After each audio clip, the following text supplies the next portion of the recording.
ओम शांति।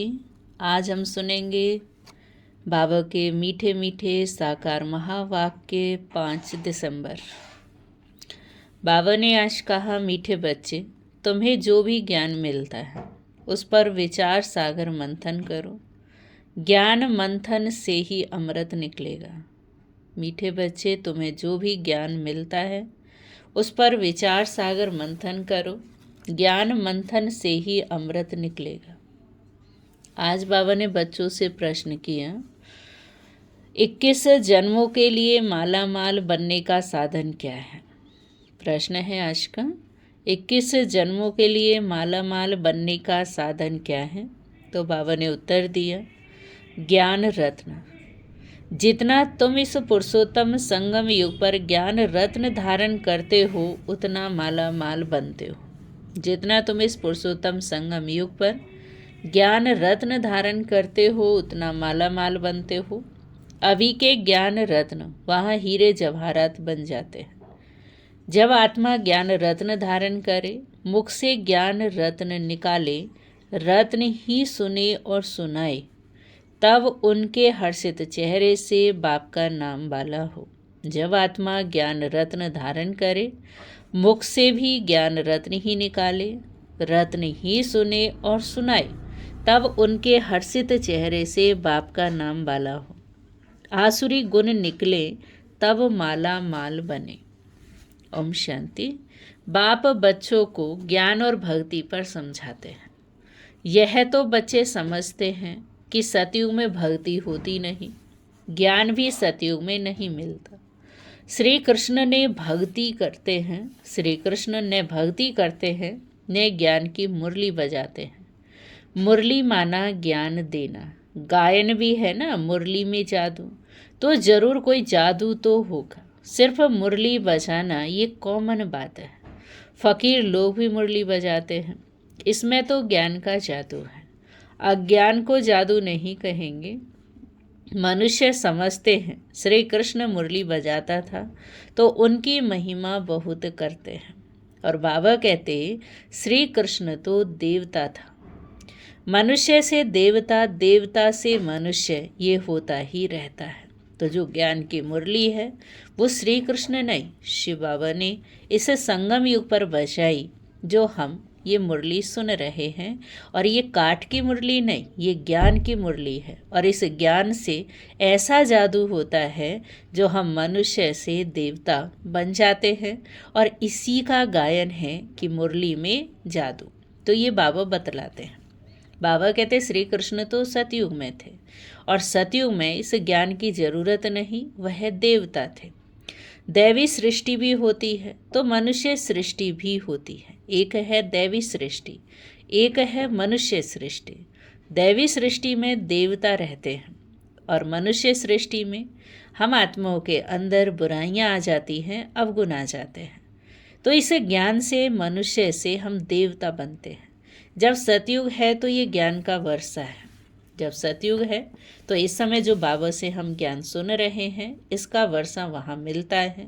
सतयुग में भक्ति होती नहीं। देवता जब मनुष्य बनते हैं तब भक्ति करते हैं। मनुष्य को विकारी, देवताओं को निर्विकारी कहा जाता है। देवताओं की सृष्टि को पवित्र दुनिया कहा जाता है। देवताओं की सृष्टि को पवित्र दुनिया कहा जाता है। अभी तुम मनुष्य से देवता बन रहे हो। देवताओं में फिर यह ज्ञान होगा नहीं। देवताएं सदगति में हैं। ज्ञान चाहिए दुर्गति वालों को। इस ज्ञान से ही दैवी गुण आते हैं। ज्ञान की धारणा वालों की चलन देवताई होती है। कम धारणा वालों की चलन मिक्स हो जाती है। आसुरी चलन तो नहीं कहेंगे। धारणा नहीं है तो हमारे बच्चे कैसे कहलाएंगे? बच्चे बाप को नहीं जानते तो बाप भी बच्चों को कैसे जानेंगे? कितनी कच्ची कच्ची गालियाँ बाप को देते हैं। तो बाबा कह रहे कच्ची कच्ची गालियाँ बाप को देते हैं कि हम भक्ति के अंदर बाबा को जानते ही नहीं थे। पहले तो हम मीठे मीठे शब्दों में बाबा की कहने में तो हमें ये आता था कि हम भगवान की महिमा कर रहे हैं, लेकिन महिमा नहीं कर रहे होते थे। भगवान को कच्ची कच्ची गालियाँ दे रहे होते थे कि आप तो सर्वव्यापी हैं, आप तो सब कुछ जानते हो, आप तो पत्ते पत्ते में हो। तो आज बाबा उनको कच्ची कच्ची गालियाँ कह रहे हैं। भगवान को गाली देना कितना खराब है। फिर जब वह ब्राह्मण बनते तो गाली देना बंद हो जाता। गाली तो देते आए हैं ना, तो गाली देना बंद हो जाता।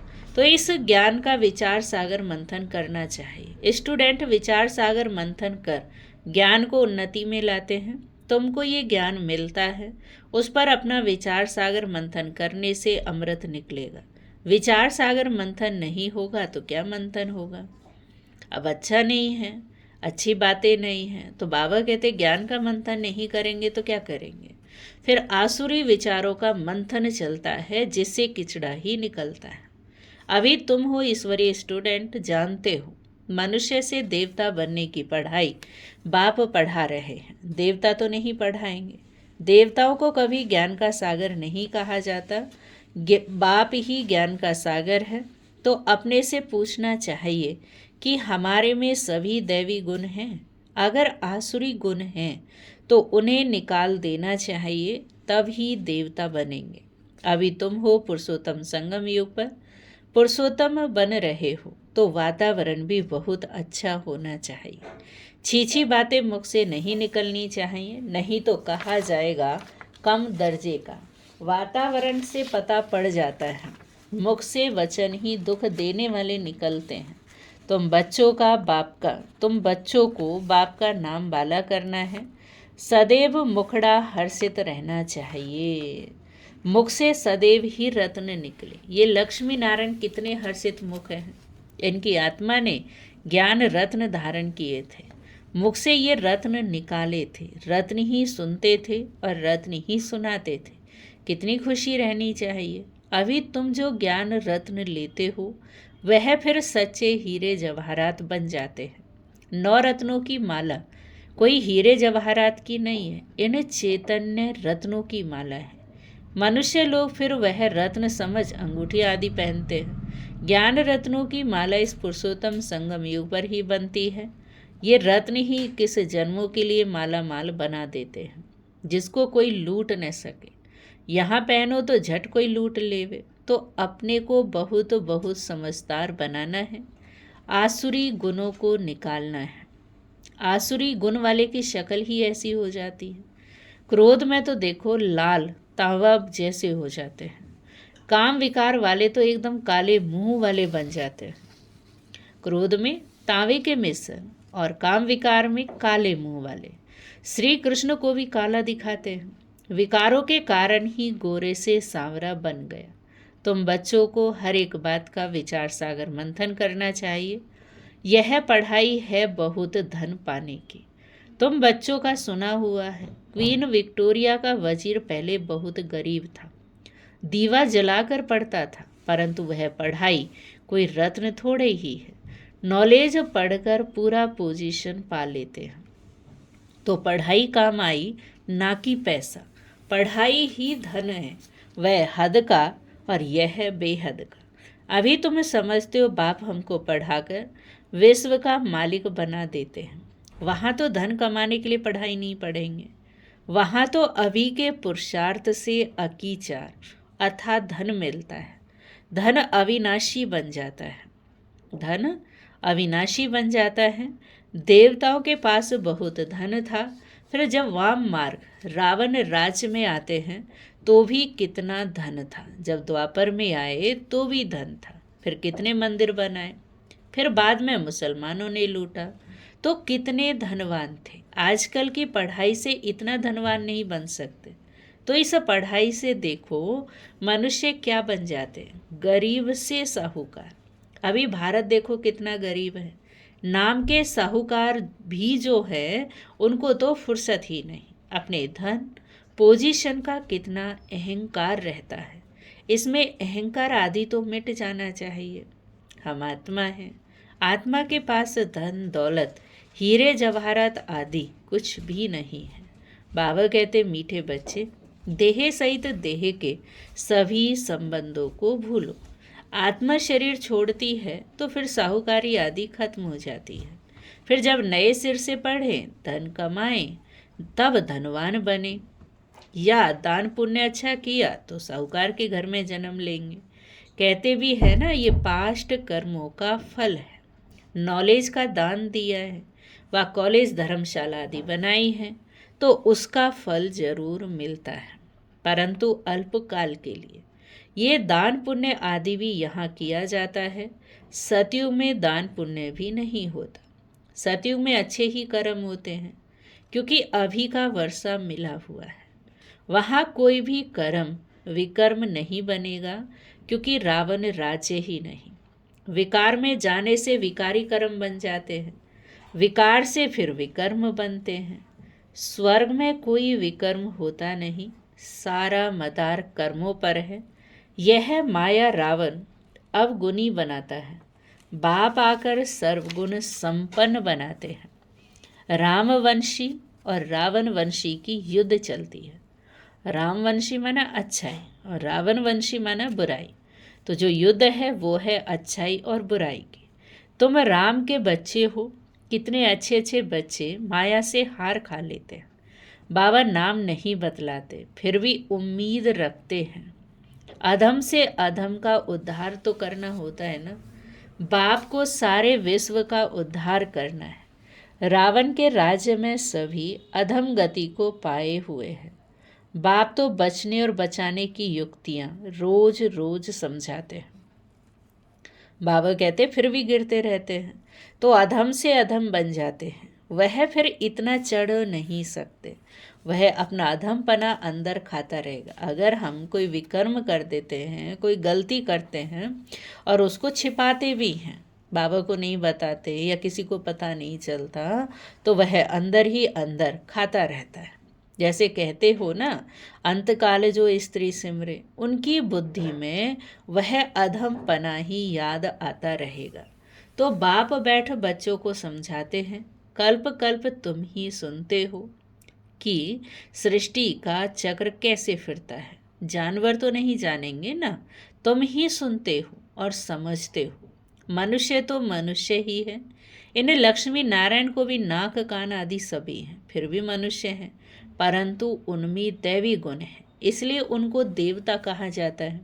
यह ऐसा देवता कैसे बनते हैं, फिर कैसे गिरते हैं, इस चक्र का तुम्हें अभी ही पता चला है।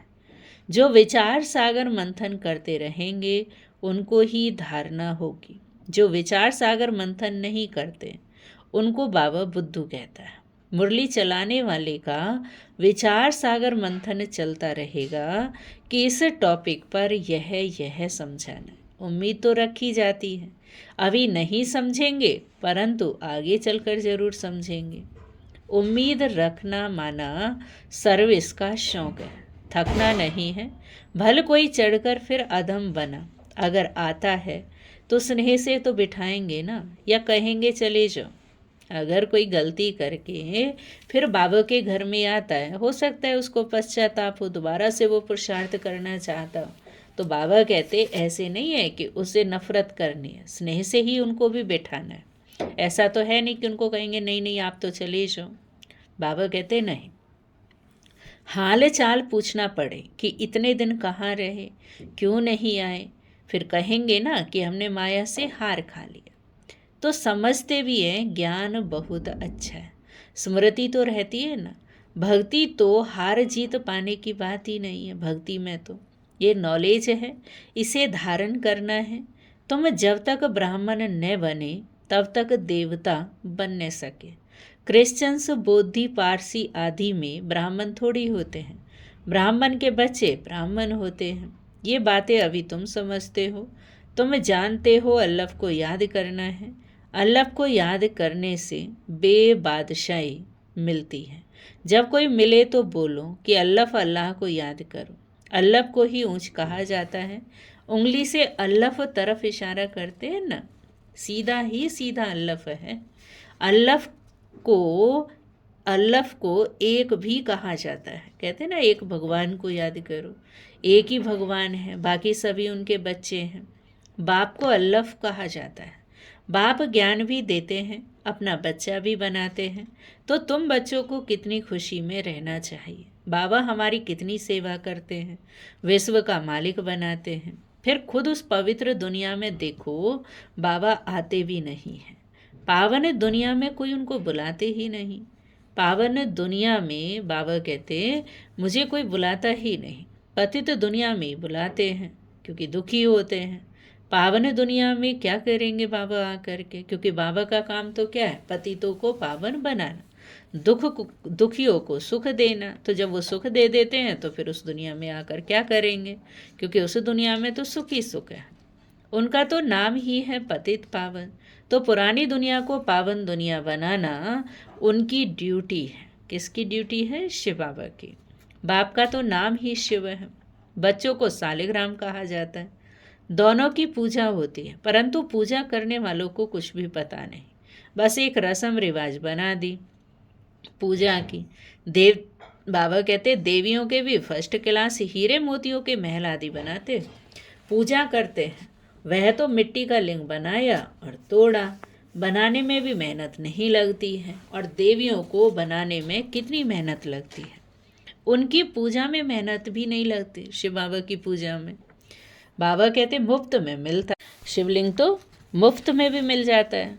तो बाबा बता रहे हैं पत्थर पानी में घिस घिस कर गोल बन जाता है, पूरा अंडाकार बना देते हैं। कहते भी है ना, अंडे मिसल आत्मा जो ब्रह्म तत्व में रहती है, इसलिए उनको ब्रह्मांड भी कहते हैं। तुम ब्रह्मांड के और विश्व के भी मालिक बनते हो। तो पहले पहले समझानी देनी है एक बाप की। शिव को बाबा कहे सभी याद करते हैं। दूसरा ब्रह्मा को भी बाबा कहते हैं। प्रजा पिता है तो सारी प्रजा का पिता हुआ ना, तो उनको कहते हैं ग्रेट ग्रेट ग्रैंड फादर। ये सारा ज्ञान अभी तुम बच्चों में है। प्रजापिता ब्रह्मा तो कहते बहुत हैं, परंतु यथार्थ रीति जानते उनको कोई भी नहीं, क्योंकि सारी दुनिया में प्रजापिता ब्रह्मा का तो नाम है। कहते भी हैं कि ये सृष्टि ब्रह्मा ने रची, लेकिन उसको जानते नहीं कि ब्रह्मा भी किसका बच्चा है। तुम तो कहेंगे परमपिता परमात्मा का। शिव बाबा ने इनको एडॉप्ट किया है, तो यह शरीरधारी हुआ ना, ईश्वर की सभी औलाद है। फिर जब शरीर मिलता है तो प्रजापिता ब्रह्मा की अडॉप्शन कहते हैं। वह अडॉप्शन नहीं, क्योंकि वह कुख वंशावली है, यहाँ मुख वंशावली है। तो क्या आत्माओं को परमपिता परमात्मा ने अडॉप्ट किया? नहीं, तुमको अडॉप्ट किया है। अभी तुम हो ब्रह्मा कुमार कुमारियाँ। शिव बाबा अडॉप्ट नहीं करते। सभी आत्माएं अनादि अविनाशी हैं। सभी आत्माओं को अपना अपना शरीर, अपना अपना पार्ट मिला हुआ है जो बजाना ही है। ये पार्ट ही अनादि अविनाशी परंपरा से चलता आता है, उनका आदि अंत नहीं कहा जाता। अच्छा, मीठे मीठे सिखिलदे बच्चों प्रति माता पिता बाप दादा का याद प्यार और गुड मॉर्निंग। रूहानी बाप की रूहानी बच्चों को नमस्ते। हम रूहानी बच्चों की रूहानी बाप को नमस्ते नमस्ते। शुक्रिया बाबा, शुक्रिया। धारणा के लिए मुख्य सार है। आज पहली पॉइंट है, अपनी साहूकारी पोजीशन आदि का अहंकार मिटा देना है। अपनी साहूकारी पोजीशन आदि का अहंकार मिटा देना है। अविनाशी ज्ञान धन से स्वयं को मालामाल बनाना है। सर्विस में कभी भी थकना नहीं है। सेकंड पॉइंट है, वातावरण को अच्छा रखने के लिए मुख से सदैव रत्न निकालने हैं। वातावरण को अच्छा रखने के लिए मुख से सदैव रत्न निकालने हैं। दुख देने वाले बोल न निकले, ये ध्यान रखना है। हर्षित मुख रहना है। वरदान है आज बाबा का, तो देखो वरदान सुनते हम। आज बाबा ने कहा, कैसे भी वायुमंडल में मन बुद्धि को सेकंड में एकाग्र करने वाले सर्वशक्ति संपन्न भव। कैसे भी वायुमंडल में मन बुद्धि को सेकंड में एकाग्र करने वाले सर्वशक्ति संपन्न भव। बाप दादा ने सभी बच्चों को सर्वशक्तियाँ वर्षे में दी हैं। याद की शक्ति का अर्थ है मन बुद्धि को जहाँ लगाना चाहो वहाँ लग जाए। याद की शक्ति का अर्थ है मन बुद्धि को जहाँ लगाना चाहो वहाँ लग जाए। कैसे भी वायुमंडल के बीच अपने मन बुद्धि को सेकंड में एकाग्र कर लो। परिस्थिति हलचल की हो, वायुमंडल तमोगुनी हो, माया अपना बनाने का प्रयत्न कर रही हो, फिर भी सेकंड में एकाग्र हो जाओ।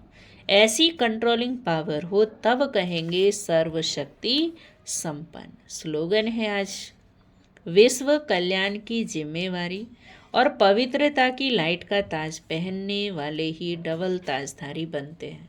विश्व कल्याण की जिम्मेवारी और पवित्रता की लाइट का ताज पहनने वाले ही डबल ताजधारी बनते हैं। अभी हम सुनेंगे आज का अव्यक्त इशारा।